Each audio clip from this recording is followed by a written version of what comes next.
à toutes, bonjour à tous.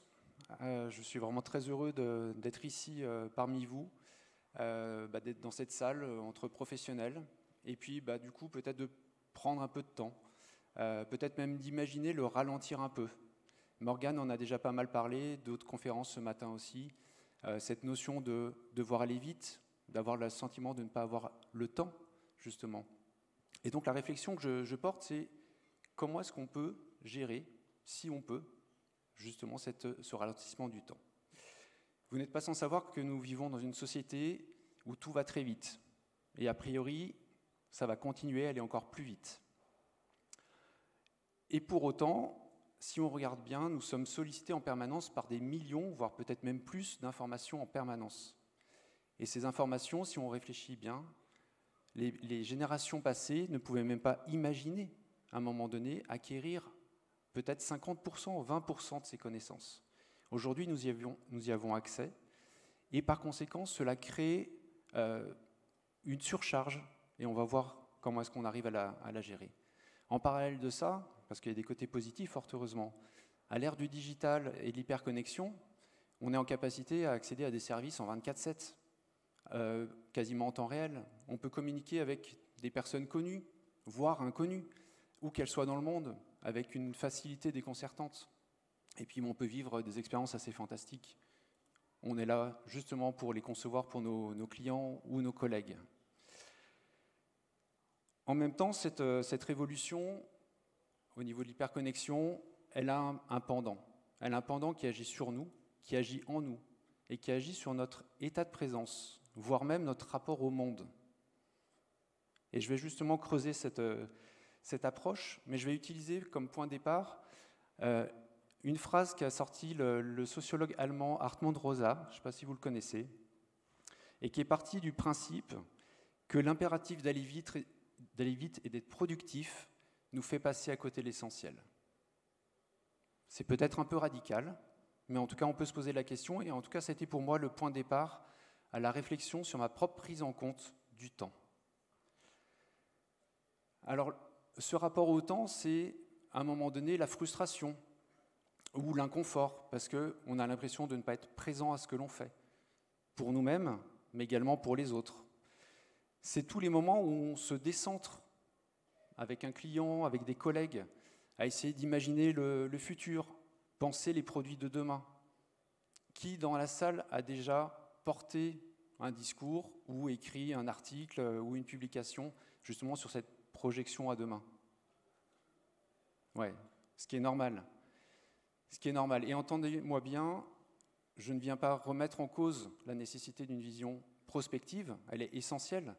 Je viens juste interroger à un moment donné notre posture en tant que professionnel sur comment est-ce qu'on aborde cette notion de l'espace-temps par rapport à imaginer un produit ou un service. Mais pour ça, on va y revenir, et je vais faire comme Morgane, je vais vous demander de bosser un peu. Je vais vous demander de vous lever, ça va durer juste quelques minutes. Donc là maintenant la digestion est passée, vous êtes en méga forme.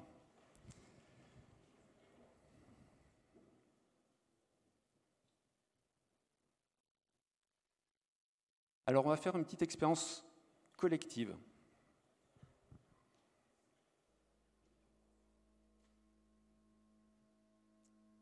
Alors, je sais pas. Au niveau son, génial, merci. Alors, je vais vous demander de fermer les yeux.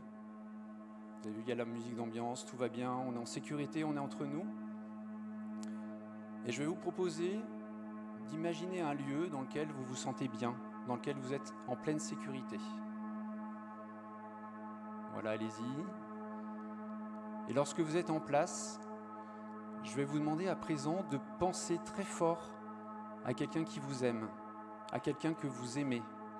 Et essayez de ressentir dans votre corps, dans vos vibrations, ce que ça vous fait. Ok, génial. À présent, et avant d'ouvrir les yeux, je vais vous donner une consigne. Vous allez vous retourner vers la personne la plus proche de vous et vous allez, sans parler, juste lui offrir le plus beau sourire que vous puissiez avoir par rapport à ce que vous venez de vivre. Vous pouvez y aller.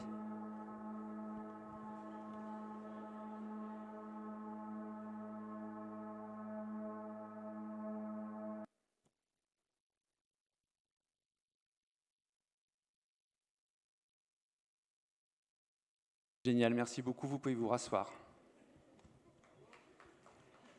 Bravo à vous.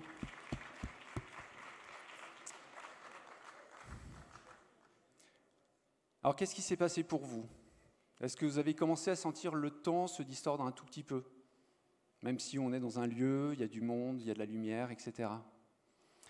Alors, ce que je viens de vous proposer, c'est une invitation à modifier très légèrement votre activité cérébrale ainsi que votre rythme cardiaque, ce qui peut s'apparenter à ce qu'on appelle une méditation. Pour cela, ce qui s'est passé, et donc c'est prouvé chimiquement, notamment par les neurosciences, mais également toute la médecine, notamment la médecine quantique, vous avez produit un certain nombre de substances qui sont naturellement présentes dans votre corps. Et ces substances, vous avez notamment produit 4 substances chimiques qui sont associées à ce qu'on appelle l'expérience du bonheur. Nabil a commencé à en citer quelques-unes. Vous avez la dopamine, vous avez l'ocytocine, vous avez les endorphines et vous avez également la sérotonine.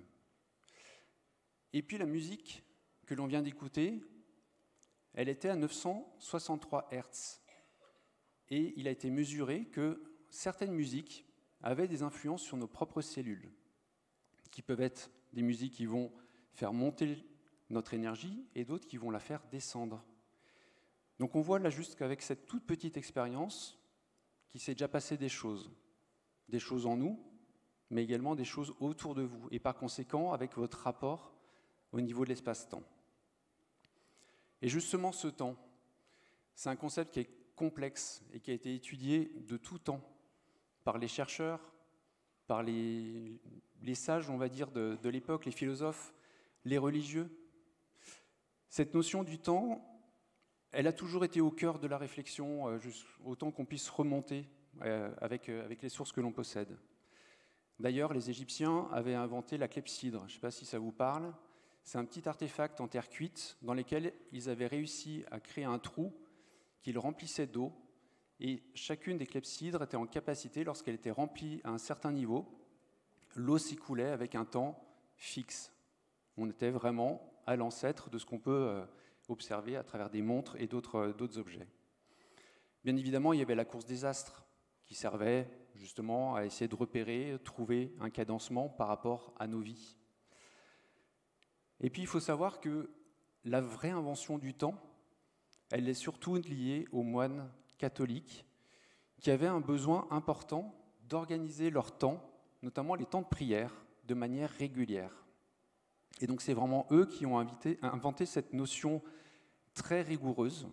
D'ailleurs, le terme latin de temps vient de tempus et qui signifie justement couper, diviser.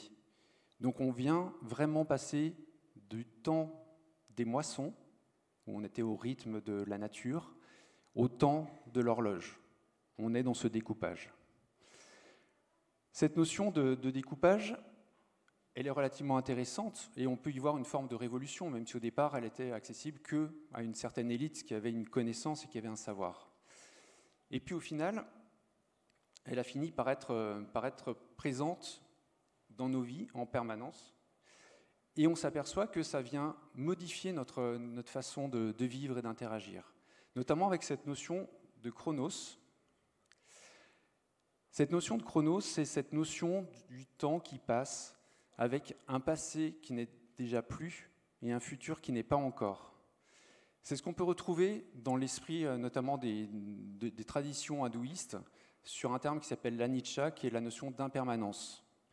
Et ça, je ne sais pas vous, mais on n'y pense pas, peut-être pas assez souvent, le fait que tout va très vite. Et justement, puisque tout va très vite, à quel moment on décide de se poser, de regarder ce qui est là? Pas forcément toujours ce qui s'est passé, et pas forcément toujours ce qu'on doit prévoir. Si on se recentre un peu sur nos métiers, on modélise dans la majorité des cas des concepts, des maquettes, des parcours. Tout ça basé sur nos connaissances, sur nos expériences, donc sur le passé. Et on imagine des systèmes, des solutions qui sont orientés sur le futur, un hypothétique futur que l'on imagine souhaitable, organisé et partagé par tous. Qu'est-ce qu'il en est par rapport à nos clients quand nous, on va les accompagner justement sur cette notion d'aller plus loin. Qu'est-ce qui ressortirait d'une activité professionnelle dans laquelle on réaliserait les actions en conscience? Les moments où on travaillerait vraiment dans l'ici et maintenant, où chaque participant, chaque participante viendrait se questionner profondément sur le pourquoi et le comment des actions qu'on mène. Bien évidemment, on le fait à notre niveau, mais vraiment dans cet état particulier d'interrogation. Tout ça, bien évidemment, dans le profond respect d'autrui. Et puis enfin, cette notion de business qu'il ne faut pas oublier. Elle n'est pas indissociable. Et au contraire, c'est intéressant de la repenser, peut-être pour développer de nouvelles activités ou relancer des activités. Alors du coup, j'ai 2 questions pour vous par rapport à ça. La première, c'est est-ce que notre cerveau, nous sommes en capacité de le contrôler durablement pour justement limiter ces pensées parasites, pour limiter cette tentative permanente d'osciller entre le passé et l'avenir? La deuxième question que j'ai à vous poser, elle est liée à ces états que l'on a, je pense, tous rencontrés un jour, où tout d'un coup le temps se suspend, où tout devient presque magique, tout devient fluide. C'est l'état de flow qui est si cher à Csikszentmihalyi, et notamment que les gamers connaissent bien. Est-ce que du coup il existe des techniques, des méthodes qui nous permettent de nous mettre dans des situations, dans des états de conscience modifiés, adaptés au milieu professionnel, et bien évidemment sans recours à des substances psychoactives? Après, chacun fait ce qu'il veut, mais là on va rester sobre. En tant qu'UX, ergonome, sociologue, psychologue, et puis on peut aller encore plus loin, on a déjà une première partie de réponse, de par notre métier, de par notre façon d'aborder l'autre, d'aborder le temps. Et puis on a les neurosciences, heureusement, qui viennent nous prouver ça. Et puis on a également tous les grands penseurs qui ont travaillé sur ces thématiques depuis la Rome antique, la Grèce antique, jusqu'à présent. Et donc oui, il est possible de contrôler durablement notre attention, nos pensées. Et ce qui est intéressant, mais probablement aussi vous êtes déjà au courant, nous pouvons modifier nos propres perceptions, nos propres ressentis, notamment notre état intérieur. Vous vous levez un matin, vous êtes stressé, comment est-ce que je peux agir? Déjà prendre conscience que l'on peut agir. Donc oui, il est possible d'agir là-dessus. Et puis ce qui est intéressant, c'est qu'il faut travailler sur un contrôle assidu. Ça n'arrive pas naturellement. Depuis la plus tendre enfance, nous sommes formés, organisés à penser justement dans cette orientation. Donc là, il y a une forme de déconstruction à obtenir.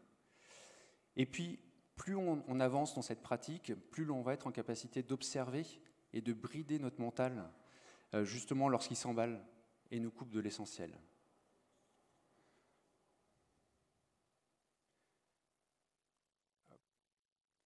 Alors comment générer cet état, notamment dans une société qui est quand même très cartésienne, avec le fameux cogito ergo sum. D'ailleurs, pour ceux qui ne l'ont pas lu ou ceux qui l'ont lu, je vous invite à reprendre l'erreur de Descartes, de Damasio, parce qu'il vient réinterroger notre façon de gérer et d'implémenter le corps, les sensations, les émotions dans notre quotidien. Pareil, ça peut paraître étrange, mais pour autant, on est beaucoup dans le mental. Et d'ailleurs, on le voit bien lorsque l'on est notamment en stress ou trop se concentrer sur une tâche, notre énergie a tendance à monter. Et on va se retrouver avec des épaules qui montent, avec des palpitations, etc. Tout ça se contrôle. Et d'ailleurs, la petite expérience que l'on a menée tout à l'heure, vous avez pu avoir un aperçu de ce qui est possible de déployer pour vous, mais également pour des clients. Qui, avec ce que je viens de faire tout à l'heure, avec la petite musique, fermer les yeux, etc., qui se sentirait de faire ça avec des clients? Ouais, il n'y a pas beaucoup de mains qui se lèvent. C'est un vrai sujet. C'est un vrai sujet parce que, encore une fois, nos habitudes, notre formation, nos expériences ne nous invitent pas trop à rentrer dans ces dimensions-là, cette dimension un peu psycho-affective. Et pour autant, c'est vraiment intéressant. Et si je suis là aujourd'hui, c'est parce que je le pratique depuis plus d'1 an. Et je vois vraiment la différence de comment ça marche. Et j'espère qu'à la fin de cet échange, enfin de ce temps, justement, vous aurez envie de tester. Alors du coup, cette notion de sensation, d'émotion, peut-être d'intuition aussi. On a tous des ressentis, il y a des moments où on a des perceptions, et puis on ne s'écoute pas forcément. Eh bien, on a tendance à les mettre de côté. Et de pouvoir les intégrer, c'est aussi un acte courageux qui va aussi se positionner face à une société qui est pleine d'injonctions paradoxales. On nous incite à être heureux, à être dans le bonheur. Il y a quand même une espèce de culture peut-être excessive du bonheur. Et pour autant, comment est-ce qu'on est nous-mêmes à soi et aux autres? Alors, vous avez une liste là, de quelques activités qui peuvent être produites. Bien évidemment, la posture que l'on a lorsque j'écris altruisme, compassion, voilà, ce sont des éléments qui vont venir nourrir toutes ces activités-là. Emmener des clients en promenade en forêt. Alors bien évidemment, si vous êtes en plein Paris, il faut trouver un parc, c'est plus compliqué. Mais on sait que ça produit également des échanges chimiques extrêmement positifs. Et d'ailleurs, il y a pas mal d'ouvrages et d'écrits qui postulent sur le fait que lorsque vous êtes dans une réunion et vous avez des actions stratégiques à décider, le fait de vous retrouver à l'extérieur, de prendre le temps avec une marche relativement lente, va déclencher des prises de conscience et va permettre d'aller plus loin. D'ailleurs, sur cette photo, c'est un moine bouddhiste français qui s'appelle Mathieu Ricard, qui travaille avec l'université du Wisconsin. Et cette université, enfin les universitaires s'interrogent sur comment est-ce que le fait de pouvoir travailler sur nous, donc là c'est notamment au niveau de la méditation, vient modifier nos ondes cérébrales de manière durable, et notamment la réponse que l'on peut avoir face à du stress, face à une opposition ou face aussi à un événement positif. Et les résultats, je vous invite à aller les trouver parce qu'ils sont vraiment très impressionnants et ça invite, en tout cas moi ça m'invite à introduire de plus en plus de pratiques comme ça. Bien évidemment, et ça viendra peut-être dans les questions tout à l'heure, je ne vais jamais le présenter comme étant on va faire une méditation. Je vais utiliser des moyens détournés pour y arriver. Alors je vais vous donner 4 axes de réflexion autour de ça pour pouvoir mieux gérer son temps. La première des choses, probablement elle vous paraît évidente, c'est d'arriver à calmer son esprit. Justement, quand on est en train de cuisiner et qu'on se rend compte qu'il faut qu'on réponde à un mail, qu'il faut qu'on envoie un document avant 20h, ou encore qu'il faut réserver la chambre pour les UX Days avant qu'il soit trop tard. Eh bien, ce bruit mental peut être réduit. Alors, se concentrer sur sa respiration, j'aurais pu vous faire aussi un exercice respiratoire, ça passe très très bien avec les clients, notamment quand vous sentez qu'il y a une espèce d'excitation du groupe qui est là et par rapport aux activités que vous devez mener, vous sentez que ça va être un peu compliqué, introduisez quelques respirations. Bien évidemment, on ne va pas faire 1 heure comme ça. La musique, je vous ai proposé une musique, bien évidemment, là encore une fois, on est plus dans quelque chose de plus personnel que professionnel, mais trouver aussi des musiques, ça peut être valable pour vous. Cette notion aussi de juste fermer les yeux, comme je vous ai proposé en entrée. Vous démarrez un atelier, vous faites un icebreaker, vous commencez juste par ça. Vous faites 7 secondes à fermer les yeux, ça ne prend pas de temps. Et personne ne va venir vous objecter en disant qu'est-ce que c'est que ce truc ésotérique.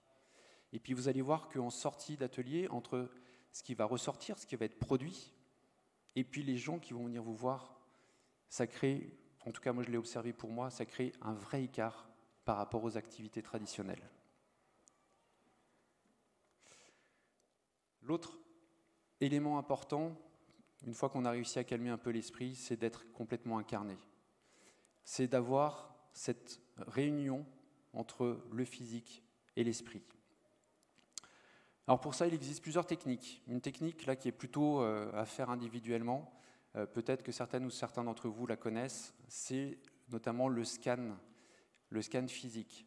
C'est que vous allez écouter, alors vous pouvez faire ça d'ailleurs quand vous vous réveillez, vous allez écouter votre corps avec un balayage de haut en bas ou de bas en haut, ça dépend des préférences.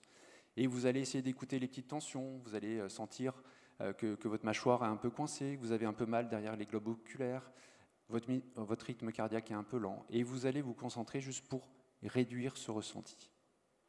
Et pareil, ça marche super bien. Écoutez, sentir l'air sur votre peau, même là où nous sommes en intérieur. Si vous vous concentrez juste 2 secondes, vous pouvez sentir l'air. Et rien qu'en faisant ça, vous réintroduisez la dimension corporelle dans votre posture. Et puis il y a la dernière technique, et là aussi je l'ai faite plusieurs fois avec des clients, notamment, encore une fois, quand ça part un peu dans tous les sens. C'est la technique du contact du sol sur ses pieds, qui est utilisée notamment en théâtre avant de monter sur scène. Et c'est une technique très très simple qui prend quelques minutes, où en fait vous posez vos 2 pieds à plat, et puis vous écoutez comment votre voûte plantaire se positionne sur le sol. Et puis ensuite, c'est juste un petit exercice de se mettre sur le côté, sur l'avant, sur l'autre côté, sur l'arrière. Et puis vous réécoutez à nouveau. Et bizarrement, vous allez vous rendre compte que votre centre de gravité s'est légèrement rabaissé. Et justement, comme je disais tout à l'heure, quand vous êtes en stress, quand vous produisez du cortisol, c'est une bonne technique pour redescendre. Le 3e et avant-dernier point, c'est accepter notamment cette notion d'invisible. Lorsqu'on sort de la dimension du mental, il va se présenter des choses qui vont être parfois surprenantes. Ça peut être une remarque, une réaction complètement inattendue. Ça peut être pour vous des choses qui vont se passer en vous. Ça va être regarder également les synchronicités. Jung et Rupert Sheldrake ont beaucoup travaillé là-dessus. Vous avez un atelier vous préparez un atelier pour le lendemain et il vous manque un élément sur lequel vous n'êtes pas très sûr de vous positionner. Et puis en marchant, le matin même pour aller à l'atelier, il y a un bus qui va passer devant vous et sur le flanc, il y a une publicité. Et il y a un verbe, une photo, une phrase entière, si vous êtes attentif, qui va percuter et vous allez vous dire « Ok, j'ai potentiellement ma réponse ». Là, on sort complètement de la réflexion mentale. Et puis s'ouvrir à l'extrasensoriel, qu'est-ce qu'on ressent, encore une fois, nos intuitions. Et puis ça nous amène à quelque chose d'assez fantastique, c'est à accueillir la magie. Je pense qu'on a toutes et tous, en tout cas pour les personnes qui ont l'habitude d'animer des ateliers, vécu des moments où on ne s'y attendait pas et où quelque chose qui arrive, quelque chose de fantastique qui était juste quelque part et que le travail et la cohésion et l'énergie de l'équipe qui s'est mise en place, cette psychologie de groupe, a pu créer justement ce moment magique. Et enfin, le dernier et non pas des moindres, c'est ne pas être dans le jugement. On a tellement été habitué à penser de cette manière qu'il faut accepter justement ces pensées parasites. Il faut accepter de se dire « je suis encore dans mon futur » ou « je suis trop dans mon passé ». Juste les accueillir, les écouter, et puis en rire. Et puis vous allez voir qu'elles vont se dissoudre petit à petit, juste par cette petite activité. Et puis, surtout, soyez patient par rapport à ça. Il n'y a pas d'urgence, et c'est juste une démarche très personnelle. Donc donnez-vous l'orientation, l'objectif que vous souhaitez par rapport à là où vous en êtes. Voilà, donc ce sont quelques techniques et apports qui sont issus des sagesses modernes et anciennes. Voilà, que vous pouvez creuser si ça vous intéresse. N'hésitez pas à en parler autour de vous. Vous allez peut-être avoir des bonnes surprises. Des gens qui vont dire tiens, j'ai fait ça un jour, j'ai fait un stage. Aaron parlait ce matin d'une retraite. Enfin, voilà, on peut imaginer plein de découvertes de gens que vous côtoyez peut-être tous les jours et avec lesquels vous n'avez jamais discuté de ces sujets. Et puis, si vous souhaitez justement aller un petit peu plus loin, je vais juste me permettre un dernier conseil. C'est garder en tête votre objectif premier, justement par rapport à l'exploration de ces nouveaux champs émotionnels, on va dire. Surtout ne pas se perdre. Écoutez-vous. Si vous avez envie de vous former ou de creuser un sujet, puis qu'à un moment donné, vous ne vous sentez pas à l'aise, que votre corps potentiellement vous renvoie des informations par des douleurs ou autres, peut-être que votre cerveau vous envoie des messages en disant « c'est pas tout à fait juste pour moi ». En tout cas, c'est peut-être pas juste pour moi là tout de suite. Et donc, écoutez-vous surtout. Et puis, pensez aux personnes à qui vous allez délivrer ces activités, tout particulièrement dans le domaine professionnel. Être toujours dans le respect d'autrui. Alors, pareil, vous êtes un parterre de professionnels, on est formé à ça, donc j'imagine que vous le faites déjà. Mais voilà, particulièrement quand vous explorez ces nouveaux domaines, soyez attentifs à la façon dont les personnes vont réceptionner et vont réagir. Si vous sentez qu'il y a de l'opposition et que vous êtes allé un tout petit peu trop loin par rapport à là où ils en sont, n'hésitez pas à revenir en arrière et à aller sur des pratiques un petit peu plus traditionnelles, en tout cas en animation d'atelier. Voilà, merci. Pour conclure, je vais utiliser une citation d'Eckhart Tolle, qui est une personne qui a écrit un ouvrage qui s'appelle « Le pouvoir du temps présent », et notamment la deuxième partie. Lorsque vous agissez sur la prise de conscience du moment présent, tout ce que vous faites s'imprègne d'un sentiment de qualité, d'attention et d'amour, même l'action la plus simple. Voilà, je vous remercie pour votre attention et votre écoute et votre présence.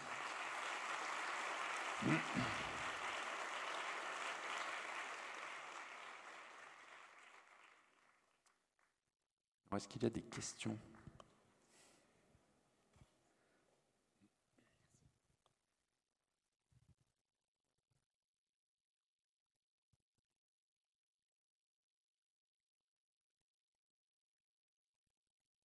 Bonjour, merci pour la présentation.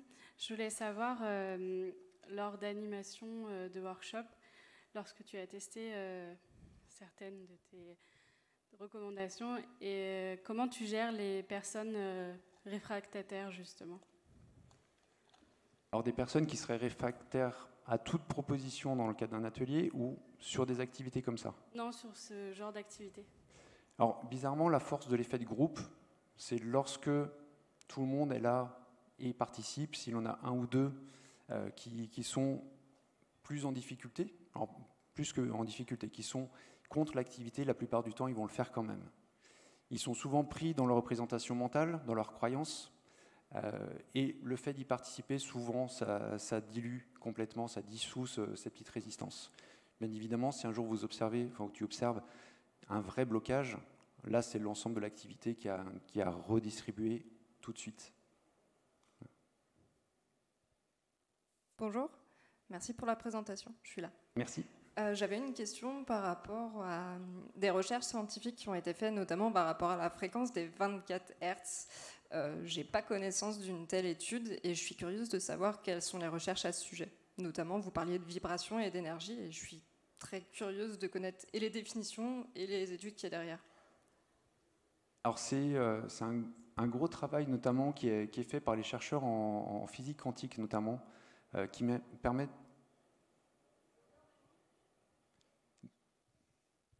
Si vous avez des noms. Oui, je peux vous transmettre des noms et des ouvrages si vous voulez après. Et du coup, ils ont observé à un moment donné, c'était il y a 3000 ans, 2000 ans, certains érudits arrivaient à définir des éléments en lien justement avec les vibrations. Alors là, on est vraiment sur des thématiques un peu externes. Ils arrivaient à définir ça. Et aujourd'hui, on arrive à le prouver. Je crois que c'est l'université de Chicago qui justement travaille énormément sur cette notion de son et l'influence sur des cellules, où ils mettent en culture des cellules et ils leur font subir un certain nombre de fréquences pour voir comment est-ce qu'elles réagissent et les niveaux de variation qu'elles peuvent avoir. Vous êtes dubitative.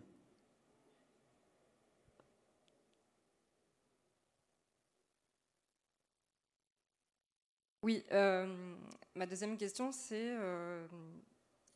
j'ai oublié.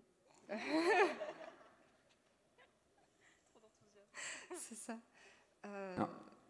Juste en attendant que vous retrouviez, Oui, je vais te donner le micro plutôt. Rupert Sheldrake, par exemple, a beaucoup travaillé sur les champs, je crois que c'est morphogéniques, où ils ont fait des études, notamment avec des cellules vivantes qui provenaient d'un même espace, d'un même corps, et ils les ont découpées et ils les ont mises à distance de plusieurs centaines de kilomètres, et notamment ils leur ont fait subir des variations, des tests, etc. Et la cellule, par exemple, réagissait à distance. Oui, mais ces cellules, elles n'étaient pas sur un corps humain. Enfin... Alors, dans le cadre de l'expérimentation, non. Ils n'ont pas découpé une personne, mais c'était des cellules vivantes qui étaient maintenues in vitro. Je reste un peu perplexe, mais merci des explications. Mais je vous en prie. Et on est encore, justement, alors pas au balbutiement, parce que ça fait quand même déjà une cinquantaine, soixantaine d'années qu'il y a de la recherche qui s'opère vraiment sur ces aspects-là. Mais je pense qu'on va encore découvrir pas mal de choses assez rapidement.